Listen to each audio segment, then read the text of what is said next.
أعوذ بالله من الشيطان الرجيم بسم الله الرحمن الرحيم الحمد لله رب العالمين والصلاة والسلام على رسول الله وعلى آله وصحبه أجمعين. Assalamu alaikum wa rahmatullahi wa barakatuh.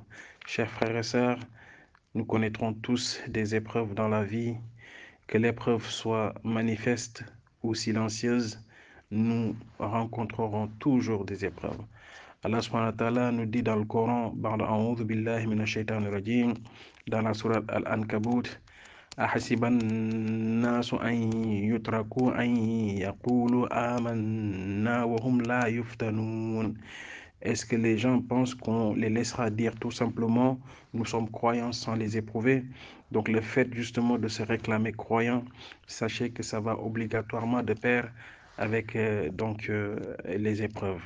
Allah subhanahu wa ta'ala nous dit également dans la sourate Al-Balad, لَقَدْ خَلَقَنَا الْإِنسَانَ فِي كَبَدٍ. Nous avons certes créé l'homme pour une vie de lutte, pour une vie de lutte, de la naissance jusqu'à la mort. L'homme va être successivement éprouvé sans que ça s'arrête. Le bébé, dès qu'il cherche à, on va dire, à ramper, il va tomber, il va se relever, c'est des épreuves. Même avant ça, le fait qu'il commence à pousser des dents, ça fait mal, ce sont des épreuves.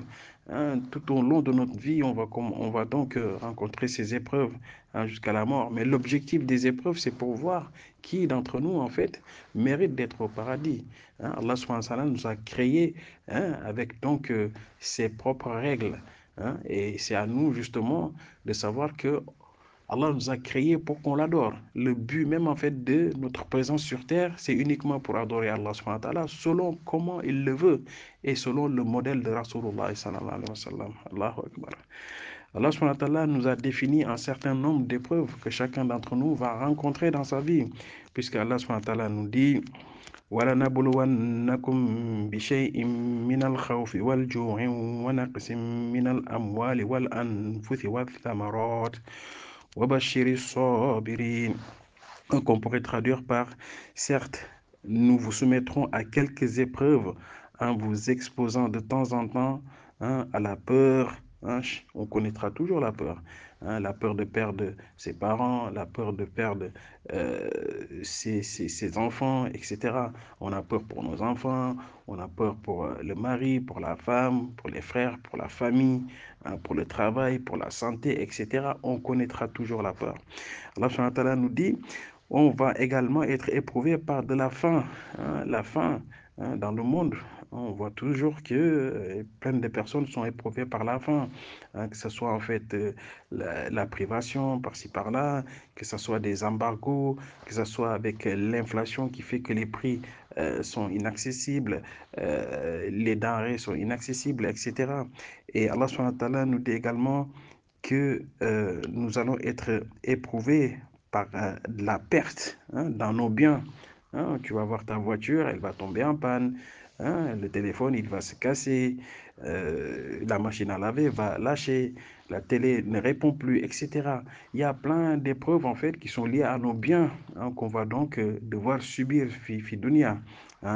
Et Allah subhanahu wa ta'ala nous dit également qu'on va être éprouvé par nos personnes. Ça veut dire en fait que chacun d'entre nous, de près ou de loin, a déjà connu une personne proche ou lointaine qui est donc décédée. Donc ça fait partie des épreuves qu'on va donc rencontrer dans cette vie. Et Allah subhanahu wa ta'ala nous dit également qu'on va être éprouvé par la diminution dans nos récoltes.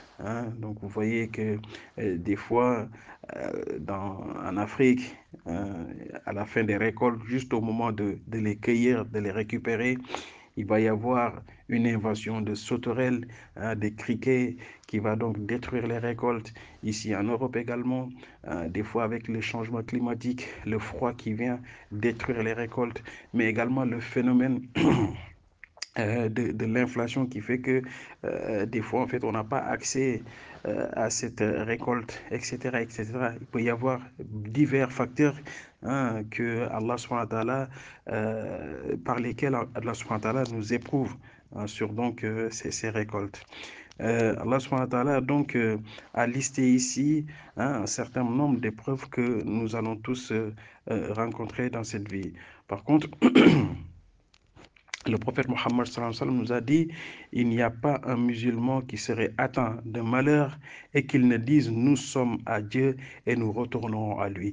Nous sommes à Allah et nous retournons à Allah, sans que Allah subhanahu wa ta'ala accorde à cette personne la récompense pour son malheur, la récompense pour son malheur, mais également qu'il lui échange par quelque chose de meilleur. Allahu Akbar. Même dans l'épreuve, Allah subhanahu wa ta'ala nous récompense. Donc il faut savoir donc avoir une attitude positive. Et Allah subhanahu wa ta'ala nous dit الذين إذا أصابتهم مصيبة قالوا إنا لله وإنا إليه راجعون. À ceux qui, lorsqu'un malheur les touche, disent nous sommes à Dieu et c'est à lui, c'est à Allah que nous ferons le retour. Chers frères et sœurs, nous sommes donc dans une vie où nous allons tous rencontrer des épreuves, mais sachez que l'épreuve, c'est donc un test qu'Allah subhanahu wa ta'ala nous fait pour donc voir qui d'entre nous va rentrer au paradis pour nous purifier.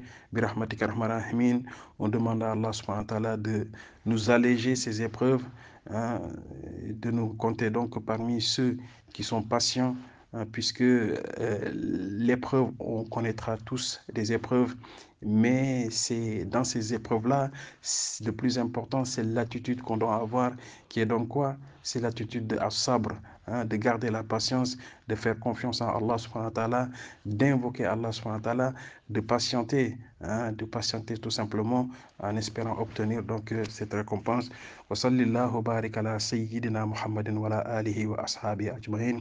ربنا لا تؤاخذنا إن نسينا واخطأنا ربنا ولا تحمل علينا إسرا كما حملته على الذين من قبلنا ربنا ولا تحملنا ما لا طاقة لنا به واعف عنا واغفر لنا وارحمنا أنت مولانا فانصرنا على القوم الكافرين. السلام عليكم ورحمة الله وبركاته.